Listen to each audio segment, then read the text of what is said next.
All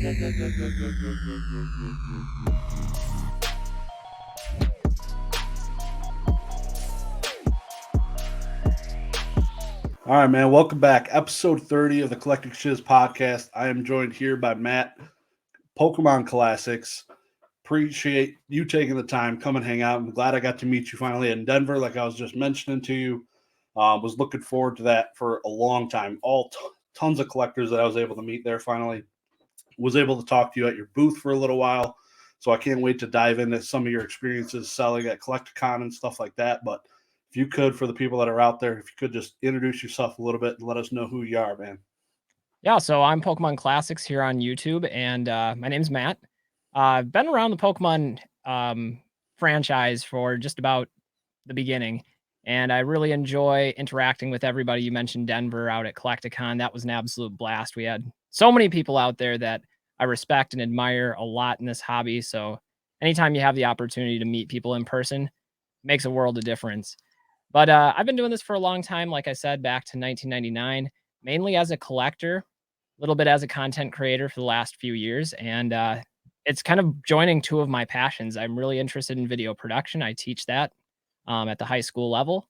And so when I can bring that passion into some of my other passions like collectibles, just makes for the perfect opportunity to express myself and my interests. So that's a little bit of my background, and I'm sure we'll dive in a little bit deeper to some of the nuances along the way. But it's great to be here, and I'm really Yeah, grateful for the invite. yeah, man. I definitely. Like I said, I've been looking forward to getting you on. I did a little bit deep dive on your channel because I didn't watch some of your really early videos. And I thought it was pretty interesting. Like your favorite card, obviously, is your Raichu, your Shadowless Raichu. You had traded that away at one point for a Charizard, and then you ended up getting the Raichu back for what was it, like almost double the cost. Pretty much, yeah. Yeah. So if you could, the gentleman's name was Justin. You still in any contact with that gentleman at all, or is he out of the game? Not really. He used to be not exactly a neighbor, but across the neighborhood Yeah. within bike riding distance. And his dad was a pretty prolific collector in the area with just about everything that you could imagine, at least to us as kids at the time, and unlimited. I remember he was the first that had a lot of the jungle cards when jungle first came out. We were all mind blown. Like, what are Yeah. these things? We've never seen these ones before. There's different Pokemon that hadn't been released in base set. As far as Justin, though, I haven't seen him. Man, it must be like 15 years or so. Yeah. But I do remember fondly those early days of gathering all the neighborhood kids together, and sometimes his house would be home base, sometimes it would be my house growing up or somebody else's, and out would come the binders, out would come the collections. We were all avid players of the game as well, so we'd have battles and trade cards, and it was just a blast. I mean, that's what it's all about, is those childhood memories. And so Yep. every time I look back at this card, knowing it was my first card and some of the trials and tribulations that came along the way, brings me back. Yeah. Heck yeah. No want to get that thing encapsulated. Just gonna keep it in the raw top loader. Yeah, I don't know. Maybe I should send it in for grading at some point, just have it authenticated, or I don't know. For now, Yeah. it's just been sitting up on my counter just as a reminder to myself on the shelf so I can look at it and just know what collecting means to me, what brings me back, what keeps me centered. Yeah. It's one that I really enjoy. It's not in great condition, really beat up. I think I featured that in a couple of videos, but Yep. the sentimental value on that one Heck yeah. means That's much awesome. more. Yeah, it's crazy. Shadowless card. Like I don't remember ever seeing Shadowless in when I was growing up at all. So was that pretty common for you? Like was that a Shadowless Charizard you traded for? Or was it unlimited or The Charizard I still have as well. That one was a Shadowless Charizard. I don't nice? know how common I would say Shadowless was at the time, Yeah. but I certainly encountered my share of Shadowless because I remember being at least somewhat familiar with them at the time, but not necessarily knowing that they were, less quantity or any more valuable. I do distinctly remember one time buying one of the only base set packs I ever had the opportunity to open as a kid and pulled a Shadowless Zapdos. So that was pretty exciting. Yeah. Love that. Love that Pokemon. It's my favorite. So that's My awesome. favorite of the birds, that's for sure. Yeah, that's awesome. If so, Pokemon cards was a big thing. Was the games before the Pokemon cards? Were you into the games or was it just the cards?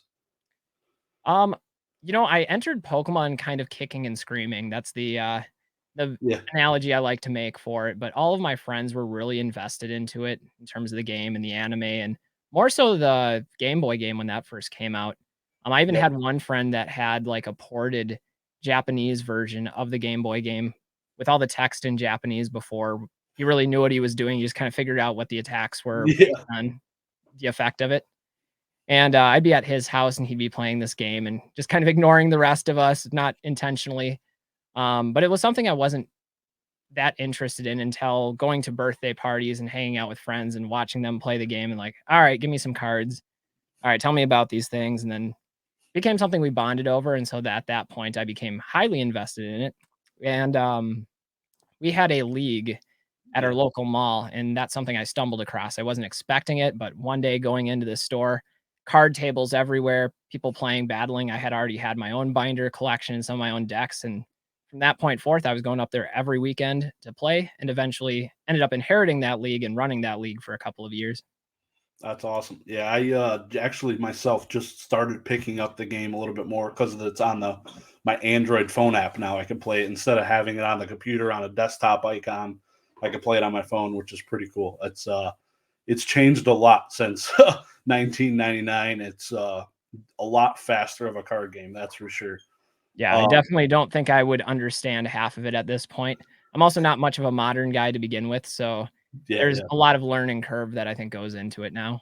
Yeah, it's a lot of drawing cards. Pretty much draw your deck, set up your cards, and if you don't get set up, you're going to lose really quick.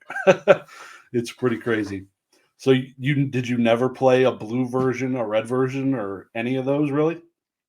For the Game Boy games? Yeah. Yeah, so my first version was red. My Okay. brother bought both red and blue. I think it was from Kmart, and it was his birthday. He got both those 2 games and then was devastated to learn that they were, like, the same game, Yeah. essentially. And Exactly. so, he gave one to me. I ended up getting red, he kept blue, and that became something we bonded over as well, and my older brother was actually, very much into the card game as well, so a couple of our childhood neighbor friends and my brother and I would go to the league, like I said, and play the games. I think at some point we got Pokemon Stadium and we played that pretty frequently as well on the Nintendo 64. So did explore some of the other areas. I mean, I've seen the movies, some of them at the movie theater as a kid, like the first Yeah. movie, I think Pokemon, the movie 2000. So it wasn't exclusively the card game, but it was definitely the card game that I was most passionate about. Yep. Any heated link battles in your house cause fights? Not so much those, but, I'm sure we had our squabbles over the card game. There's, Yeah, like, yeah. this unwritten rule, like, if you, I don't know, knocked out, only starter Pokemon or the first couple when there wasn't a chance to, like, really get the game and the strategy going, it was like, "You're being cheap." Like, this is almost equivalent of cheating, like, "At least let me get my deck running before we end it too quickly." That was one of the, mechanics of the game is if you don't have any benched Pokemon, you're Yeah. done, you lose, You and lose. so you might only draw 1 basic Pokemon on your first turn, and, like, the game can end pretty quickly that way. It's that hasn't changed. That is the same. Yeah. Exactly. Yeah, it's pretty crazy. You could draw some bad hands and get wrecked. So when was the last time you picked up and play it? Was it back in that era, like 2003, 2005, Yeah, or that before sounds that? about right. Our league ran until 2002, I think. It was the time of shortly after Neo Destiny, I wanna say, like, round Legendary Collection is when our league was disbanded just due to the store that was running it selling the business or going out of business or something like that. Yeah. They were very generous with us about providing us all the card tables and all the supplies and mailing in the paperwork that I wrote out to Wizards of the Coast at the end of every league session.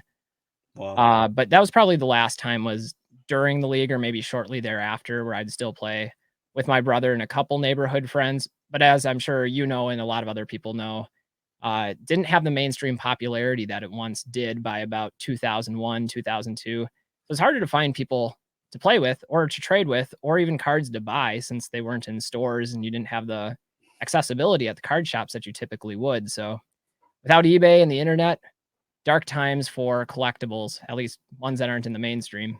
Yep, exactly. So what after Pokemon, when you got out of League, were you out of Pokemon or were you collecting through all of those years until now? Or like how's that timeline look for you? Yeah, so I would say I was still collecting. I had some pretty ambitious goals as a kid. Like I wanted to collect all of first edition base set. That was Wow. significantly more difficult to do back then when you had to find those cards out in Oh, the wild. And when you're 13 or younger, to be flipping through binders, you're not going to come across a whole lot of first edition base set cards from other 9-year-olds in the neighborhood or, you know, even card stores that had them in yep. display.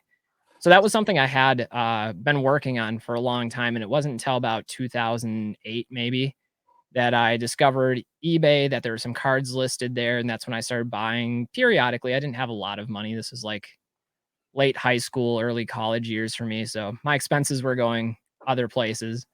But I was still actively going through my collection, occasionally picking up some cards, and even in those earlier years, still occasionally finding some people that had cards to trade with, but it was incredibly rare to have those type of opportunities. Hell yeah. No, that's I can't imagine even knowing what first edition base was back then. It's crazy to me that people were chasing it at that time, and it was probably dirt cheap. Dirt like when you found eBay, like what do you think a first edition base set like booster box was in like 2009? Any ideas? Oh, man, if I had to guess, I would say under $1,200, that's for sure.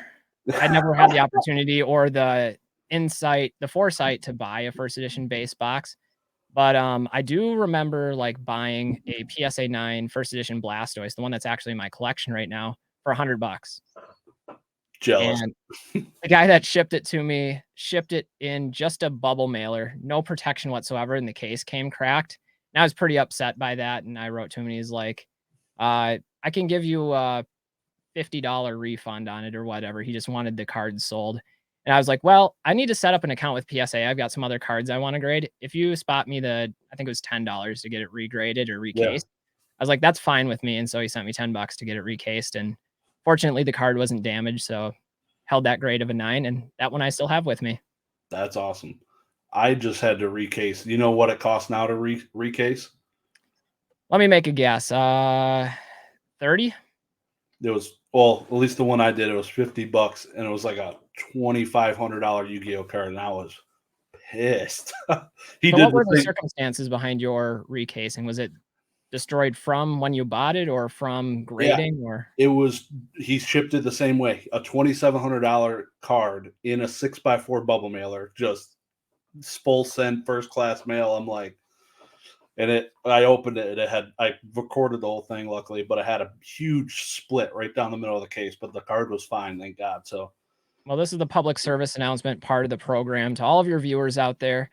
Learn how to ship items, particularly those higher value ones. I'd recommend a box. What I like is personally the flat rate box. You can put bubble wrap inside, a bubble mailer inside, and that yep, box, you're not going to get the same kind of squishy that you would with the bubble mailer. exactly. Yeah, exactly. It's it'll save you tons of headaches just shipping stuff correctly. It's insane. It's insane. So when was the discovery of like modern ish Yu-Gi-Oh? Like when did the YouTube start and when were or not Yu-Gi-Oh, but but current era Pokemon for you? Like when did the YouTube kick off? And because I see video from like 3 years ago, but it seems like there might have been videos before that, the way I was watching that one at least. Yeah, I think my first couple came in like 2016, 2017. I'd Yeah. been actively pursuing PSA 10 hollow sets of all the first edition Wizards of the Coast era and very much closely following in Gem Mint Pokemon's footsteps. Love that guy, respect him a lot, and congratulations to him, by the way, on completing that goal. It's something that I think will probably never be replicated again by anybody. But, Yeah. very ambitious, something I was seeking to do, and a lot of my cards I would have, like, tucked away into storage, and I wouldn't see them very often. So when I started the YouTube channel, it was more of just like, since I have these cards out right now and I'm looking at them, I wanna document those and, like, film them and talk a little bit about them, almost as more of, like, a time capsule to myself. And I thought Yep. other people might be interested in seeing these as well. Some of these cards are pretty rare and scarce out there. And so that's where I started was more of just for documentation purposes. And then as it evolved, I think I was surprised to see the number of people that enjoyed the videos or wanted other type of content. And it's something that comes naturally to me because I have some experience with video editing and with video production. So I was like, I'll just make more videos, different types of videos, kind of expand the horizons a bit. Not really new to YouTube. I have a couple other YouTube channels that I've done in the past for different things, and some of them I'm still maintaining, whether it was coaching sports and doing highlight videos of different sports reels, stuff like Awesome. that. So I don't know. It's something I've always had an interest in, and that's the origin story behind it. Yeah, that's awesome. So I love the inline skate video that you did, opening packs while you're skating and stuff. I was a huge Brink fan, the movie on Disney, Team Pup and Suds all the way. I don't know if X that. Blades. It's got to be X Blades. All right, interview's over. No, I'm sure. I'm kidding. Sorry, Brink. Andy Brinker. Yeah, you really an X Blades fan? Is that truth? Like, No, I would just always joke with my friends growing up skating and just like play devil's advocate. And I was like, was X Blades really that bad? I mean, Brink was selling out so that his family could keep his house. His dad was out of his job because he yeah, had back issues. And he's like, I need to make some money. Otherwise, we're going to lose the house. And all of his friends gave him such a hard time for that. Like, you're a sponsored skater. You're a sellout. And I'm like, he's trying to keep their house and not be homeless. Like, is that bad of a thing? So yeah, that was the joke growing up. yep. And you were a sponsored skater at one point, right? It Yeah, unlike Brink, though, I didn't make any money to do it. I yeah, did get some free products and some support with, like, competitions and, that sort of stuff, and yeah, occasionally I made some money off of competitions, but I wasn't, like, big potatoes by any means. You've got, like, 3 different tiers of sponsorship. You got, like, your local flow level, which is kind of a brand ambassador. Then you yeah. got your amateurs who travel around and they get a paycheck, and then your professionals that basically do it for a living. I was on Got that bottom rung. gotcha. So you had told me that you just got in some new lumber. So what type of ramps did you just pick up? Yeah, I'm in the process of building some skate ramps, some quarter pipes. You know, if you know a traditional half pipe, a quarter pipe is just one side, as well as some Nope. like grind boxes, grind rails. It gets really cold up here in Minnesota, so looking to have a little bit of indoor space to do some skating, and that's the goal. That's the dream. Heck yeah, that's awesome. I'm very fond of a quarter pipe. My giant mass of a body dropped in on a quarter pipe one time in rollerblades, and literally it's just one of these is just sprained my wrist.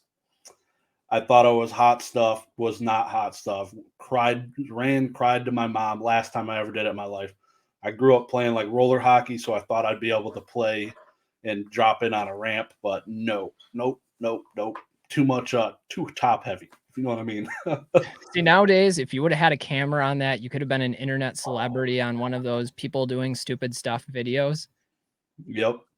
But yeah, I Yeah. mean, skating's a lot of fun, and I actually am certified as an inline skate park instructor now. That's something I went through a couple years ago and got like an actual license for it. And so that's one of my favorite things to do is to travel to different skate parks over the summer since I am a teacher, film some videos with that, interact with the local youth. I'm really passionate about being something of a supportive mentor. There's a lot of people in this skating community that get a negative reputation, all the stereotypes about being anti-authority and being drug addicts or Yeah. being at risk in a number of different ways. There's a lot of great kids out there, and I think sometimes they just need somebody with a little bit of older guidance to help mentor it in the more productive avenue. Yeah. 100%. So other collectibles, like I know we're gonna get back into Pokemon a little bit, but is there stuff that you collect maybe around the skating? Like, because obviously there's professional skaters. Is there anything like that you're collecting outside of Pokemon, or what other collectibles are you dealing with?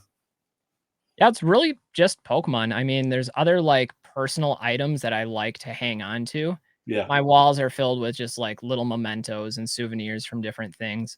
For example, since I've made videos for a long time, I think I bought my first camera when I was maybe 15. And so I've kept every camera that I've ever bought, and I just have a wall Yeah, of that's different cool. cameras and camcorders, and I think they're all still functional, but, you know, you go back to, like, the high 8 era or the mini DV era or even a VHS tape era. I think my first video camera actually Yeah. used VHS tapes, which is wild to think about. But yeah, it's stuff like that, just things that have some sort of personal significance to me. And that's really the same with Pokemon is that's what brought me back to it, and that's why I more so, find myself collecting those classic sets that I grew up with because they have some sort of personal memories and personal attachment. Yeah, definitely. Now, back when you were in school, obviously we had teachers.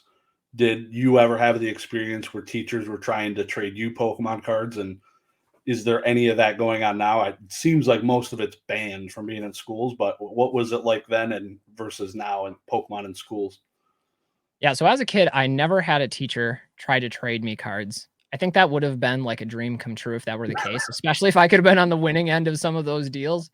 But I'd certainly remember bringing the binders to school and trading with other kids and having teachers get frustrated with the constant disruption, have to problem solve like who has whose cards, who's ripped off, what was a Oh trade, what yeah, wasn't. I know some parents were potentially cutthroat about that as well.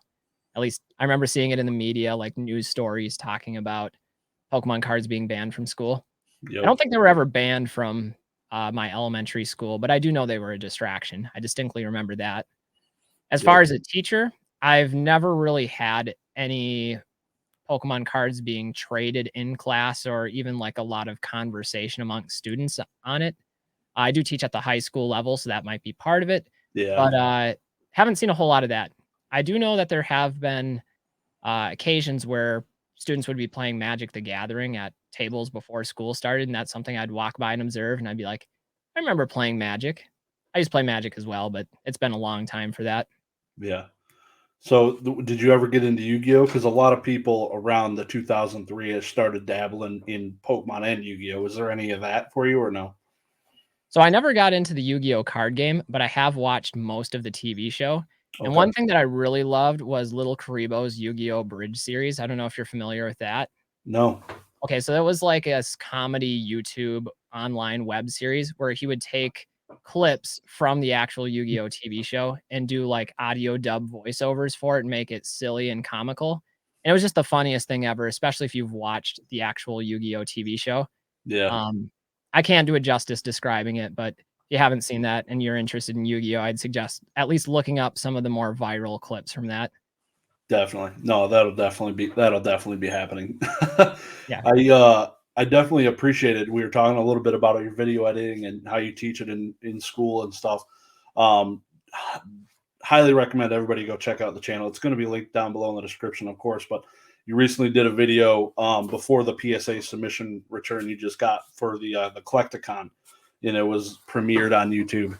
That was awesome. Love the video editing skills. I aspire to be like you one day. It'd be cool, but I do all of mine on my phone primarily. So there's some pretty fancy apps. They've come a long way, but you definitely the artwork shows in your work, and it's greatly appreciated. Well, I appreciate that. It is a labor of love. Video editing is one of those things that's fun at first while you're in the conceptual phase. And Yeah, then when you're in the nitty-gritty, arms up into the muck of sorting clips and timing things out and pulling in graphics, then it's not so fun anymore. But then when you get to the end and the project is coming together, then once again it's fun. So it's this weird like inverse pyramid of fun where the middle is the tedious, difficult part. But it yeah, is interesting how sophisticated phones and iPads and other electronics have become for doing a lot of that legwork for you as an editor. yeah. The Collecticon one, man, that one was so much fun to edit. The hard part though was I had like, I don't know, maybe 4 or 5 hours of footage, and I'm like, I gotta get this thing down to like 20 Sure. minutes. Otherwise, people are gonna be dropping out of this. So it was great though. There's so many people, so many great memories, experiences, and there was literally something happening at every moment of Collecticon. So Yeah, you really couldn't go wrong editing something like that. definitely. What is your least favorite part in like the video production, video editing?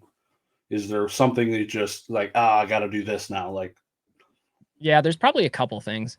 One is thumbnails. I hate making thumbnails because I always overestimate like yeah, the effectiveness of it, or I'll make like 5 thumbnails and then not sure which one to use. And I'm not a great photo editor. People would think that I am, but that's something I don't have much experience with. The other part that I sometimes hate is when I'm actually filming the talking head part of some of my videos. I am not the most eloquent speaker when it comes to talking uninterrupted and going through all of my ideas in a concise manner.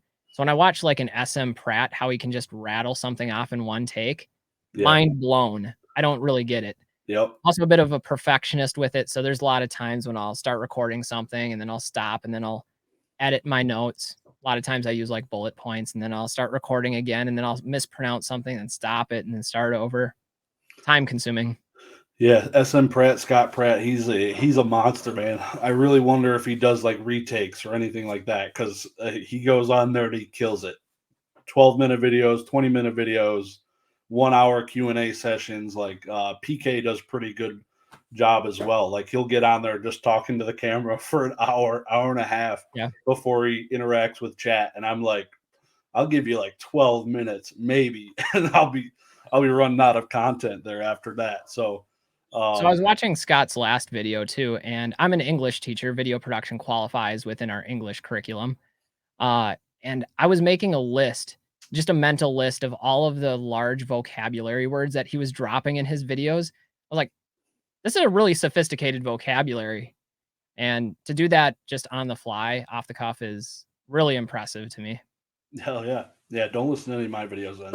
You probably not Mine aren't not either. yeah, not the highest education level. I assure you. But yeah, I definitely love the video editing. Like I said, it's awesome. So I didn't realize that like the picture editing would be that much different from the video editing, but it's like it's definitely something you learn along the journey of YouTube, I guess. Yeah, I think the hard part is just the canvas space. Like you have that much space for a thumbnail and only that much space. What do you want to be big and stand out? How much text are you going to use? How are you going to get the text to not blend into the background? If the text is too small, does it even matter to have it there? So Yeah. it's little things like that that I agonize over and I end up making a thumbnail 5 or 6 times and not liking any of them. Yep. What's the favorite part? You got to give us that. Favorite part is probably the ideation phase where it's just brainstorming topics. I actually have a list right now of like 30 different videos I want to make. And Yeah. some of them I've actually like filmed footage for, but then there's this backlog of actually editing. So I Yeah. love coming up with the concepts and the ideas. And a lot of them I think are pretty creative, but the actual implementation of it takes a lot of time. Yeah. Yeah. Yeah, I hear a lot of people say that editing is sometimes like 5x the recording time, which that's a lot of time. Like you, I work full time. I don't have a whole lot of time to be doing that. So it definitely shows though. You can like the people love seeing things that flow nice and fluid from everything I see. So it's awesome for sure. Yeah, it's definitely time consuming. I think the average video for me takes about 8 to 10 hours to edit. Damn. Yeah, that's It's a putting in labor some of work. love. Yeah, putting in some work, man. Those the eBay or the YouTube money's paying for that, right? Big time.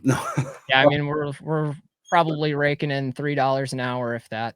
But you know what? Like I said, it's a labor of love, and, Yeah, just having the opportunity to have people to talk to that are genuinely interested in the topic and interacting in the comments. Like, as a teacher, that's what I went into education for. I'm passionate about talking to people, interacting, and when yep. that audience wants to be there and is thoroughly engrossed in it, that makes it all the more validating. Yeah, man. Yeah, big respect to you being a teacher. My wife's got her teaching degree, hasn't started teaching yet. She had our kid basically right when she graduated. She hasn't started work, but it's a hell of a job, man. I applaud you for doing it, and as somebody's got to do it, and it's special people like yourself that are able to put up with it and grind it out. So it's awesome. It is a grind, I'll say that. Yeah. How was you got to go through it? Like, how was the whole COVID thing with the remote learning? How was that for you? The worst experience ever. It was rough. We were doing online, in person, and hybrid simultaneously. Yeah. So there were times, oh, well, almost a whole year actually, where I had about 12 to 15 kids in the classroom that had to be doing one task, and then a group of students that were online that I had to talk to in a webcam at the same time that were doing something else entirely different. And then dealing with all the follow-ups of missing work and kids that weren't attending the Google Meets and the online instruction that they were supposed to. It was just a nightmare. Like it almost pushed me out of teaching. It really killed my motivation, but I'm like, we got to push through this. That's life. Yeah. There's adversity. Yeah. I'm glad. Hopefully, for knocking on wood here, hopefully we're pretty much through all that crap for right now. That's yeah, not something I'd ever want to experience in my professional career. That's Well, no, Crazy. human interaction is the fun part of teaching. It's not the emails or the paper Yep. grading or the other BS that comes along in any of those professions. It's the human to human connection. Yep. And that's the part that was de-emphasized during COVID, and then it's all the less desirable pieces that just went through the roof. So, I'm glad to be back to normal, and this year has been great so far.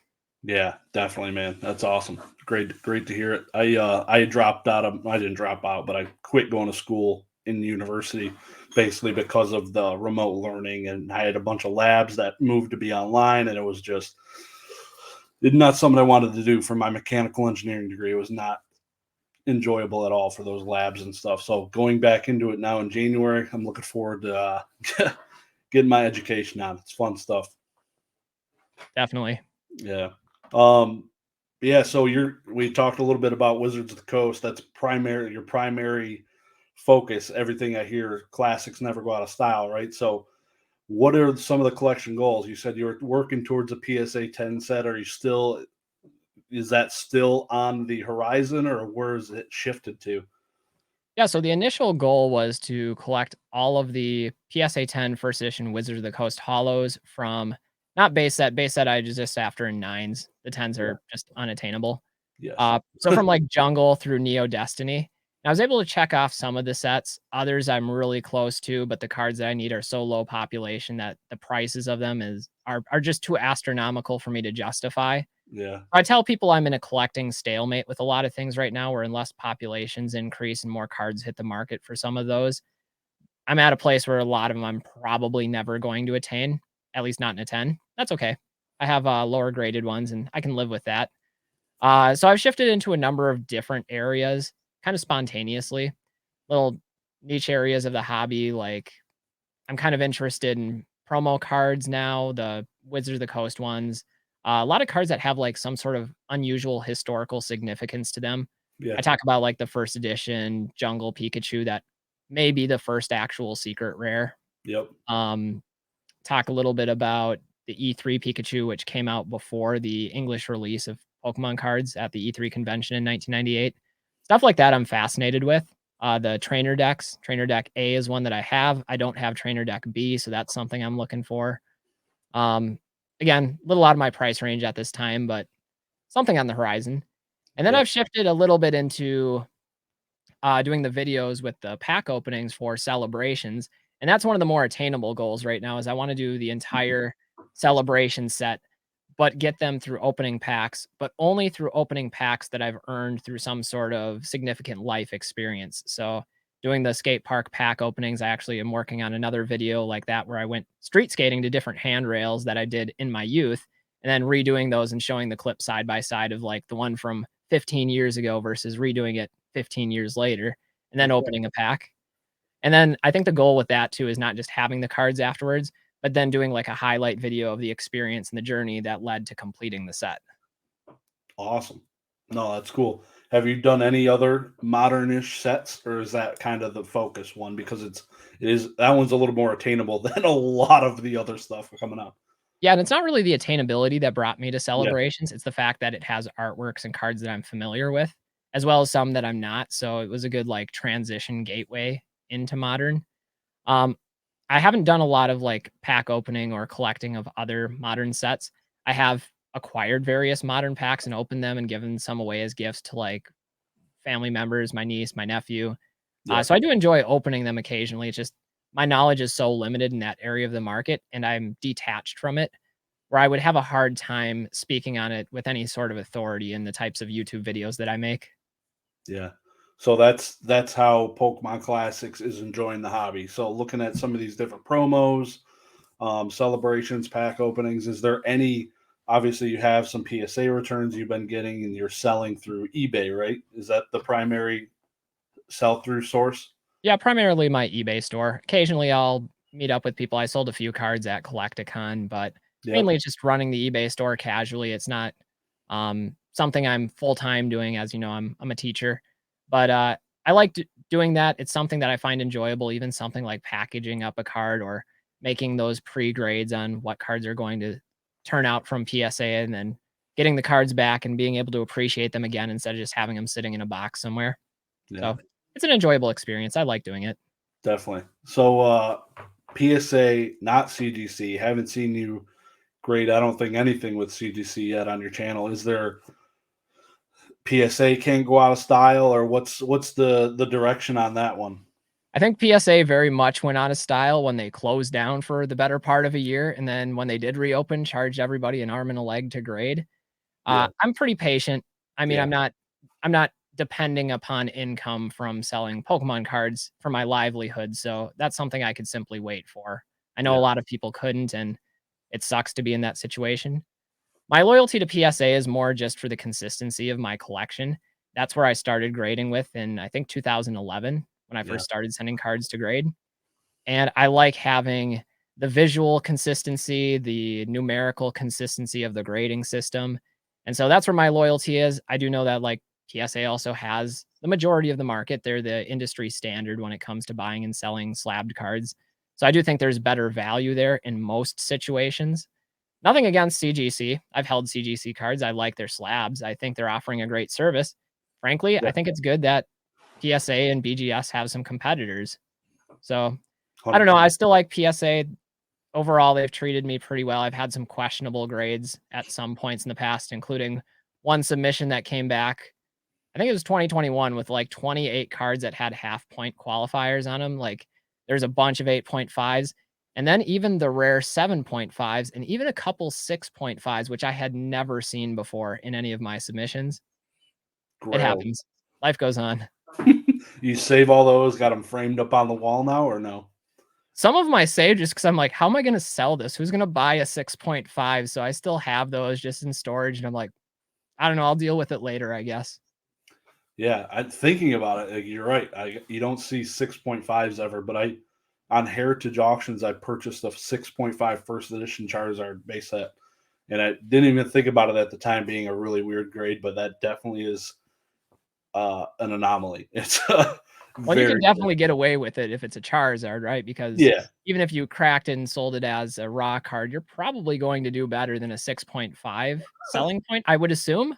yeah, Um, but yeah, it's just a weird number to get on a grade. it's extremely strange for sure. Yeah, the so the Collecticon, that was, you've been to others, right? Or is that your second one? Or That was the second one. I okay, first went to the Dallas Collecticon, and that one was a lot of fun. Not nearly as many collectors that I knew at that one. yeah, So Denver had a special place in my heart just because of how engaging and interactive it was, having that booth full of 30 or so people that all have their YouTube channels, their Instagram pages, part of Discord. And so putting names and faces together, getting sense of personality behind the scenes, having the party at Swami's house. It was a blast. heck yeah. What's your favorite part? So at Dallas, you didn't vend, right? I didn't vend in Dallas, mainly just filmed. Yeah. Yeah. So the one when you vended in Denver, was that an awesome experience? You want to do it again, or what were your thoughts on selling cards to people in person? Yeah, that was kind of a difficult tight wire rope. I don't know what I'm saying. It was a tightrope to walk. Yeah, On the one hand, I was there primarily because I wanted to film everything, and so that yeah, was my primary focus. And then in between, like, I'd throw my cards out on a small sliver of the table for half an hour, do a little bit of selling, and then go run around with the camera, filming every possible angle and piece of action happening, then come back and take a break for a little bit, chat with people, throw some cards out again. I didn't bring much with me to sell. yeah, But it was cool because a lot of people would come up to the booth and have questions about different cards. Some people were familiar with the channel, and that's always gratifying to talk to people in person that know of your work and your passions and some of your collection pieces. So having that opportunity to meet people and talk in person over a shared passion is really unseconded anywhere else in the hobby. Like you can do it through the comments on YouTube, you can do it through yeah. the chat during a live stream, but it's just not the same as having that give and take that you would have in an in-person conversation. Yep, definitely. The something about it, man. It's just it's weird being able to be on the other side of the table, just like interacting with these people in person. It hits different, and I just love talking about games with people, like the Pokemon, the Yu-Gi-Oh, whatever it is, like educating people on my cards. It's just it's awesome. I love vending, but I also love, like you said, going around touring, looking at all these different cards and all these different collectibles and all these booths. And I almost wish it was more days than just a Saturday and a Sunday. But I, at the same time, I like how it is kind of narrowed down. So I, every time I've gone to a collecticon, I flip flopped. I either go to sell or I go to be a tourist, essentially. So um, I can't find the sweet middle ground. Like what you did is, it'd be tough for me to do. It'd be tough for me to go sell, walk around, sell, walk. Like that would be a job and a half for me. I'd be sweating. Well, it does help that there were so many other people there that could kinda help and fill in and watch stuff in the meantime or, provide some content. Like, I interviewed a bunch of different people that were at the booth, and that provided some context for Collecticon, having the perspectives from different people there. And Yeah, it was kinda cool too, like, watching other people interact and educate others as well. Uh, I was next to Jake for a while, and he had a sweet setup of cards at his part of the booth. And the number of people that came over there, not necessarily with the intention to buy, but just wanted to see some of the products and the items that he had and learn some of the history behind them. Fascinating to watch. And especially as a teacher that likes seeing education in yeah, practice, just the way he speaks to people and the knowledge that he has and some of the collection pieces that he had and could provide the background context behind it. It was it was heartwarming. I'll just put it that way. yeah. I was picking his brain on a couple of cards in there that like I had not seen most of a lot of those cards in person in my life. So it was definitely really cool, really cool. Um, Crazy amount of stuff there, man. It's highly recommended people out there that if you haven't gone to a Collecticon to go check them out. Um, at least once. You owe yourself that. I wish there was one closer to us in Minnesota and Michigan. We kind of getting wrecked up here. Yeah, Not even if gonna they got lie. a middle point for us down in, like, the Chicago area, how great would that be? That'd be huge. It'd be like that's where the national goes like every 2 years. Like it's there's so much up here. Like when they have their Gen Con in Indianapolis, like this is a mecca for cards. So I'm really confused why they like the warmer weathers or something. I don't know. Not quite sure, but it's interesting. Yellow was your favorite color or is your favorite color. I think I remember hearing that somewhere. That is Ye- correct. Yellow borders going bye bye. Happy, sad, how do you indifferent, don't care because it's modern. Like what are your thoughts on it? Yeah, so I wouldn't say I have a really strongly passionate position, but I would prefer the yellow. I think it's more traditional. It also fits the identity of English Pokemon. I will say though, if they wanted to do something with the borders that was new, my favorite borders out of any era is the EX era when they had like the holographic silver line borders. I think that's the play. Yep, those things are pretty. Yeah, I don't know. I'm indifferent about. I don't. I like some of the modern stuff. I collect some of the stuff. I like the way it looks. So I think it'll be pretty interesting. Just to like, it looks weird. Like I don't know if you saw some of the leaks or whatever. It just looks weird seeing English cards with those borders right now. I know it'll just be at some point. It'll be like all yellow borders are vintage. Like in whatever 10 years or so, that'll kind of just be a thing. I know at some point. So that'll be pretty cool. But I wish I almost wish they cut it off like after like the EX era or something like that. Wait, the other EX era because the EX era is coming back. But um, yeah, Yeah, it's pretty maybe there'll be a point 30 years from now when they're still printing Pokemon cards, and we'll look back on those yellow borders, and that'll be the distinguishment, like the dividing line between one era and the next era is like, do you have yellow border cards or are we talking silver border? exactly. Yep, exactly. It'll be that hard line in the sand. Be like, oh, that's modern, bro. I'm good. I don't need to look at your binder. Like Yep. What are that'll these be atrocities in here? yep. So are you bullish on You think Pokemon's going to be here for a long time, or what do you think? My personal opinion is I do think it'll be around for the foreseeable future, 10 years, 20 years. I mean, obviously anything could happen and nobody can predict the future, but considering where it's been and how substantial the franchise is, being the number one grossing franchise out of any time, era, media, you name it. And then you look at how diverse the market is, both in terms of nationality, geographically, in terms of age.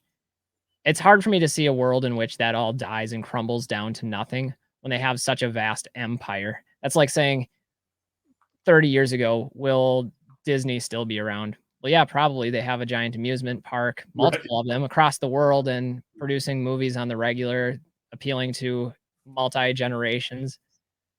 I think it's withstood the test of time already, and it will continue to do so. Yeah. Yeah. It's I agree completely. It would be a massive event that shuts this thing down. And I couldn't even tell you what that would be to do that, because I feel like it would just then change hands to a new CEO, new organization. They'd kind of just rebuild it back from the ground up again. Yeah, I think it's going to be, because like it's something Yu-Gi-Oh doesn't have, and I've mentioned it before. Like Pokemon is multi-generational. Like kids are getting into it now, and Yu-Gi-Oh, it's average age of the player is probably 29, 30. Pokemon is not that way. There's still us playing it, but there's also those kids that are wanting to rip packs. There's 3-year olds, 4-year olds that are opening packs, wanting to rip more, and it's that's awesome to see. It's crazy. Yeah, and on a financial note, if we're talking about, like, the financial sustainability of a collectible, usually that's most prevalent or defined by the discretionary income that is available, and the vast majority of those that are collectors of Pokemon are still relatively young and, achieving that level of stability within their own professions and their own fiscal management, and a lot of the kids like haven't even reached that point yet. So I think like on the financial side, there's still a lot of room for growth as age and maturity develops, much in Yeah, the same way that some of those vintage sporting collectibles have arrived in value, like baseball cards. yeah. I almost like the way I my comparisons usually like comics, for just because it is like a fantasy media essentially. It's not real life. Sports is really strange for me. Like seeing how some of the older vintage stuff does well and modern stuff, one of ones, stuff like that, crazy stuff, the way it sells. But yeah, looking at Golden Age comics, Silver Age comics is kind of where I put like my first edition base set stuff in my brain. It's the way I get my thinker going. So, do you think there's ever a potential to reach those prices for like base set Wizards of the Coast cards, like low populations, or what do you I think in think? a sense, we've already seen what it's capable of in some of the previous spikes. Even right now, a lot of cards are performing better than anybody could have ever dreamed, even just 5 years ago. So I don't think Yeah, it's unrealistic to think that over another 10 or 20 years, the cards that truly have strong fundamentals, that have that historical significance to the hobby, that have the scarcity, the conditional rarity to them, that they could see more appreciation over time. They have exploded so much recently that I think sometimes that overclouds the argument, because when something so vastly skyrockets in value in a short period of time, that's not natural organic type of growth. And so I don't know if we'll see that anytime soon. In fact, we might see retracing continue with a lot of yeah, cards.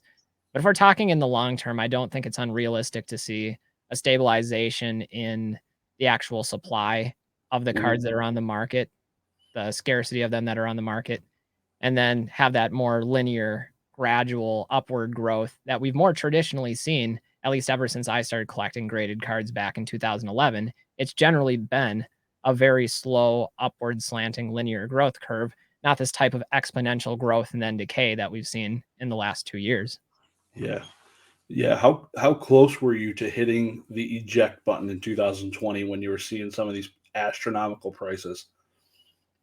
I'd say not very. Like, it Mm, was tempting to watch the value of a collection skyrocket so significantly and go, man, there could be a scenario where I could just quit my job, not have to deal with teaching during COVID, and just sell everything. yeah, It's tempting, but I live a pretty conservative lifestyle financially anyway, and so I was never really in need of additional spending money. On top of that, I do have some faith in the collectibles long term. I don't know if they'll ever reach those prices again, at least not in the near future. yeah, Uh, but again, it's something that I enjoy doing. And with a lot of those larger items, I wasn't really in a position to even go about selling them. Like, I'm not a very knowledgeable person about taking an entire collection, liquidating it instantly. I'm a guy that lists some extra items on eBay occasionally and sells them at best offers. I'm not going to start slinging out every single card out there, fielding offers.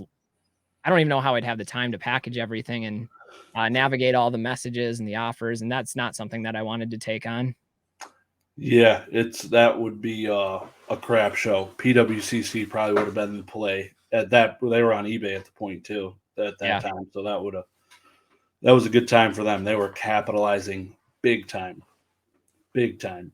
So obviously you don't have any modern cards that have caught your eye all this time, or is there like a couple cards you have on display that are from like Shining Fates, or is there nothing that just appeals to you at all in modern?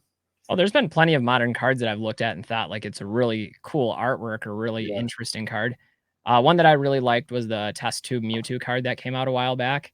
Yep. That one I thought was awesome. And, as somebody that saw Pokemon the first movie in the theaters and kind of has that childhood memory of that, I'm like, this is a great artwork concept for this.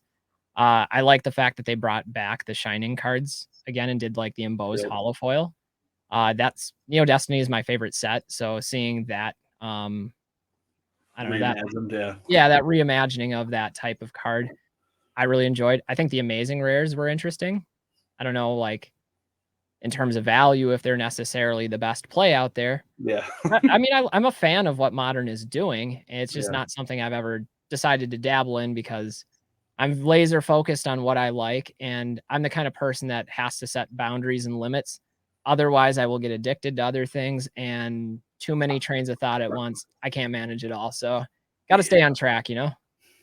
Yeah, my train's derailed pretty bad. Yeah, you get your feet in too many different ponds and you start swimming in the wrong directions pretty quickly.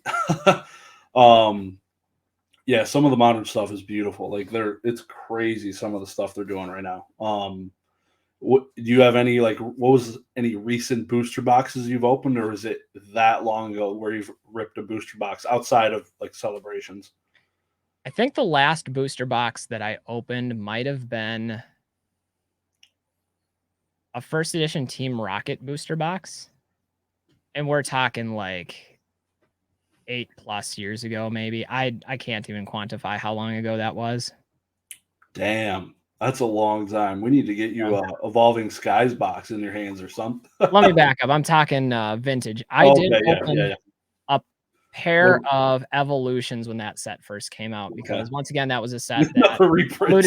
alluded back to what I was familiar with, and I was like, $85 to relive the packs that I couldn't open when I was a kid because I couldn't afford base set, and I was just starting to collect at that time, and Yeah, we didn't have the opportunity to buy packs in this household. So I was like, yeah, of course I'm going to do that. So I bought some packs, opened them with my niece and nephew, 2 booster boxes. It was great. yeah. No, Evolutions is pretty awesome. That was kind of when I was getting back into it. I purchased a bunch. It was like a couple years, 2.5 years ago now. So it was $100 a box still at that time, which is awesome. Like Yeah. it's crazy. Unfortunately you can't really enjoy it now opening. Even Celebrations, I feel like is pretty dang pricey for what it is now, and you're gonna have to wait till the 30th anniversary to get another reprint set. So Yeah. Who knows what we'll get then? it'll have silver borders. I'll tell you that much. I need the Pokemon company to reach out to me and be like, Mr. Pokemon Classics, we want to reprint some classic cards. We need you to choose them for us. Yeah, what was your top five that you'd want to see? Obviously, excluding the ones that we saw in Celebrations. That's a tough question to answer right now without some forethought on it, but I'd want to see more of the Neo cards represented, I think. Yeah, I Which was. ones were in Celebrations from Neo? There was the Cleafa. Yep. Trying to the Shining Magikarp. Yeah, Revelation. Yep. Yeah, it should have been the Shining Gyarados. Should be in there for sure. The Yep. Umbreon from Neo Discovery. To me, that's the one and only. The original Moonbreon is that Umbreon where it's got the moon silhouetted in the background. Yep. No Exactly. disrespect to the new Moonbreon, but that's the original, the OG right there. Yeah, that price. Just to talk about that a little bit, I think it's come down. Like it's like 50% of what it was a month ago. But obviously a huge speculation. Everyone was buying it. It was all on every YouTube channel, so it had all the media behind it, pushing it up to the moon, essentially. It's the prices some of these modern cards can achieve with population 3,000 versus like the Neo Discovery Umbreon, just almost like being close in price is just blasphemy to me. It blows my mind. Yeah, it seems highly unsustainable to me. It doesn't surprise me that certain modern cards would have a lot of desirability, at least upon initial release or shortly thereafter. But I'd like to see where they're at 5, 10 years from now. Maybe they'll sustain. I don't know. I'm not enough knowledgeable expert on that area, but I don't see that happening when you look at the availability that's likely to hit the market in the long term. Yeah, I think it's like everything's riding the wave. So though that set is recent, it's hot, it's in the news, which is kind of like when base set it was hot, it was in the news when it peaked in 2020. Um, and that same was like sports like people rookie cards, like it peaks really quick and then it dies. Like modern sports cards are getting wrecked right now. And it's I don't know. I feel like there's going to be some relation to some of the modern Pokemon stuff we're seeing for some of these brand new PSA 10 cards selling for $750 to $1,000 right off the rip. It is it's scary for sure. A lot of people could get hurt. I feel like, Well, I've said it before, but I think that's why at least having a functional knowledge of the market fundamentals is so important because then you take away a little bit of that risk assessment that comes into any of those types of purchases, especially the ones that are more speculative based on those market fundamentals. Things like the rarity, the release circumstances of the card for the rarity, the scarcity, how many are actually available, the actual condition is going to play a factor. I always say yeah, that popularity does play a role. What Pokemon is it? How popular is that? Are there individual collectors that are, Pikachu collectors, Mewtwo DCs, collectors, yep, Dragonite collectors? And then the historical significance. Some cards are the first of their type, or they're bringing some sort of new game mechanic. And that's something people could look back on 5 to 10 years later and say, that card was innovative for its time because of this reason. And that might get it more attention. Whereas if you're just buying into the hype of something that's more generic, well, is it going to last? Is it going to stand the test of time? yeah, I don't know. We'll see. yep, yeah. It'll be. I'm looking forward to it, man. It's going to be an awesome couple of years. Seeing how all this develops, it's going to be sweet. Yeah, and I Well, mean that's what collecting is, right? It's just an adventure, and we'll look back and maybe there'll be some mistakes, maybe there'll be some smart plays that we can reflect on favorably. At the end of the day, win or lose, it's the adventure, it's the experience. It's not necessarily the destination. It's the journey that gets us there. yep. Yeah, we got your awesome vlog, and it's going to be there hopefully forever. Hopefully, you never take it down. Maybe I should go download it real quick just in case. Delete. Yeah, exactly. God, boom. But are you going to any collecticons in 2023? Any plans? You thinking? I sure hope so. I'm really sad that I won't be at the Orlando one. I know there's a contingent of people making the pilgrimage out there for Orlando. I actually have some relatives in Orlando, so that would have been perfect. Um, it's just too hard to take that kind of time off school, especially since I took some off for Denver this year. I'll probably do at least one over the summer, hopefully two. I'm not really sure which ones they're going to be yet. I guess the Yeah. Kansas City one is the closest to me. So I'm contemplating driving to that one over the summer and like Yep. maybe doing some camping or something along the way and making a mini road trip vacation out of it. But I don't know. We'll see where the cards fall, I guess. Yeah, my first few collecticons, I would fly out. I work like 9 to 5. I would fly out Friday after work, get there late Friday, hang out all day Saturday, most of the day Sunday, take like a red eye, come home, work Monday morning, That's miss what I zero, did. yep, miss zero work, and it was awesome. Zero vacation time used, and it's kind of sucks. Like you almost want 24 more hours on the front end of that just to like get there, get your feet acclimated to the the time change or whatever. Just but yeah, you could do it in a weekend without taking time off and stuff. But I did have to take off the Friday. And the thing about being a teacher is when you take a day off of school, it's actually like 7 days of work because you have to write lesson plans for each class. And I teach multiple different classes. And then you have to assess things. And inevitably, what you plan for students to do doesn't get done, and so you have to reassess and figure out and revamp calendars, and it's just not worth it. I mean, for Collecticon, it was definitely worth it, but you got to be careful on how many days and which days that they fall into the schedule. It's a Yeah. very intricate dance.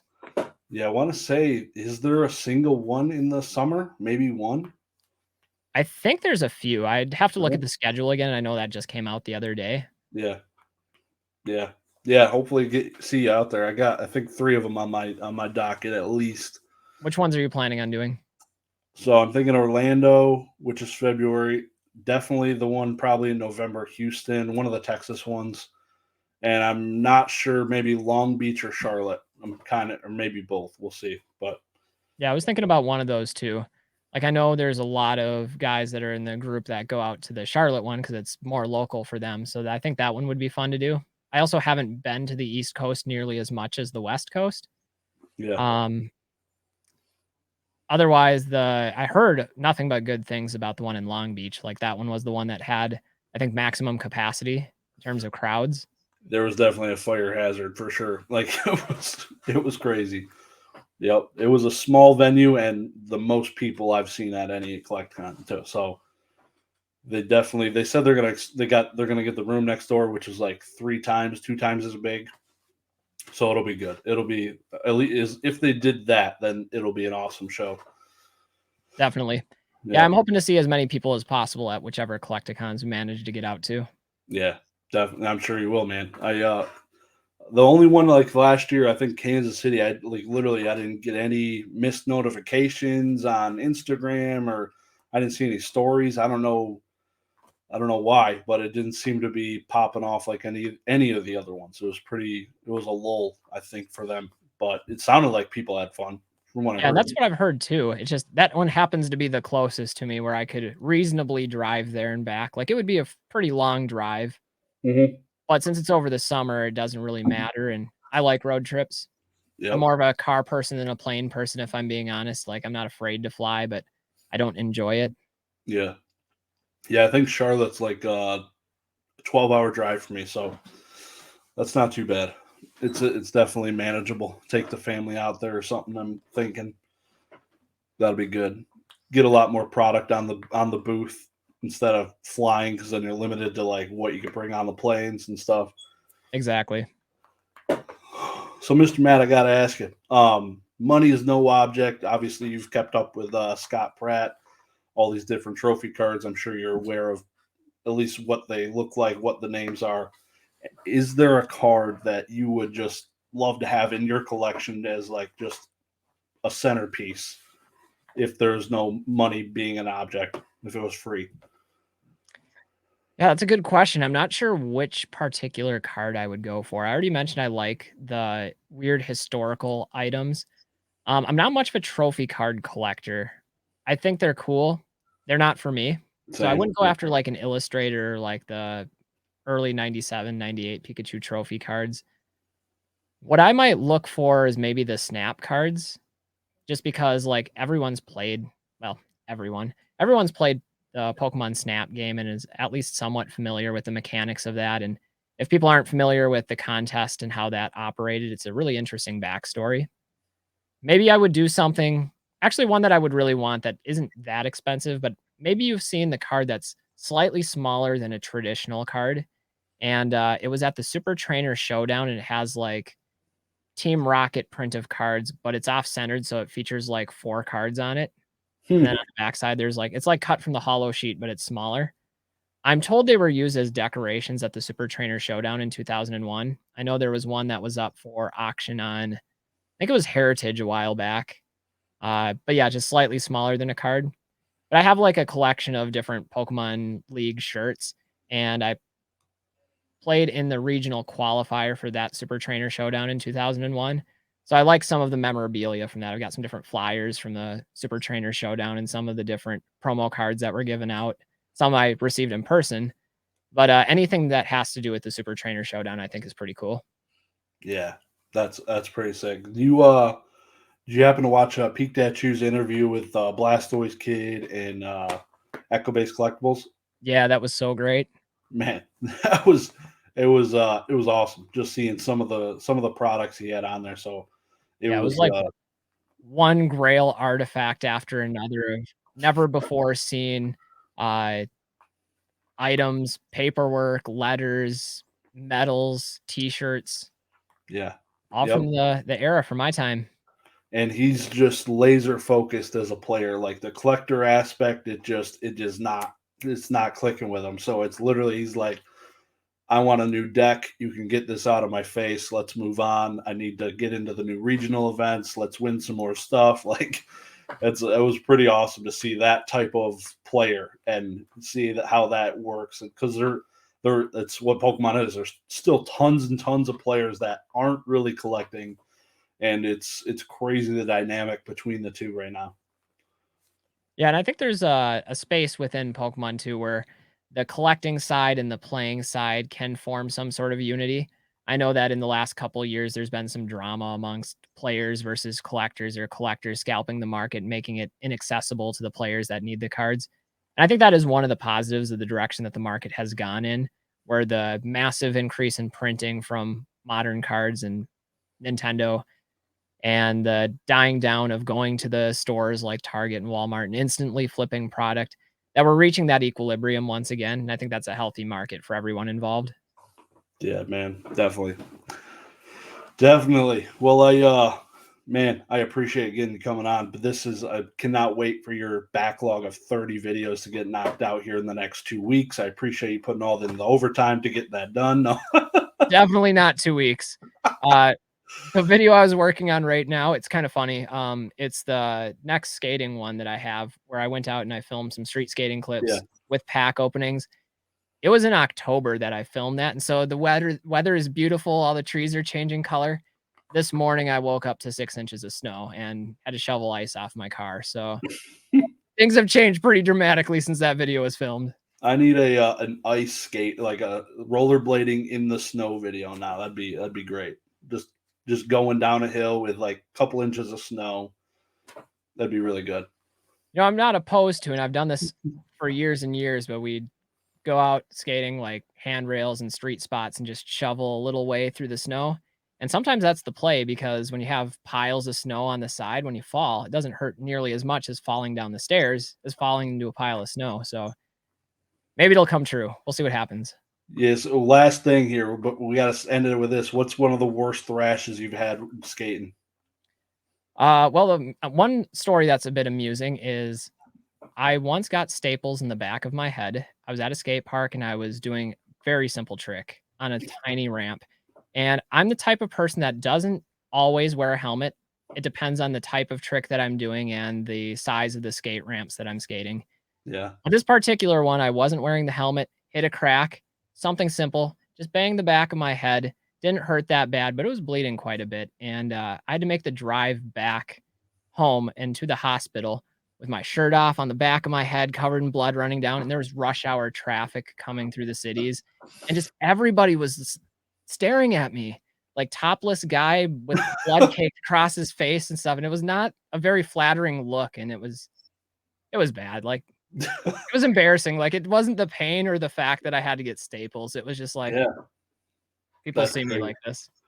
Yeah. I'm that guy, I'm the person that's going to be in the newspaper as, like, Florida man, Exactly. whatever, you know, except Yeah. Minnesota guy. Got the blood war paint on the face, just Yeah, ready for battle.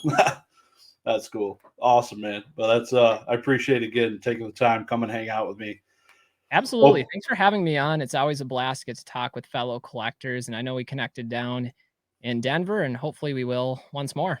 yeah, definitely, man. Hopefully get a beer with you or something, get some dinner next time, and hopefully a little bit more interaction time with some of the guys. It'll be awesome. It was a blur, the last one. So It went by quick, that's the thing yeah. about those types of events is it's just nonstop.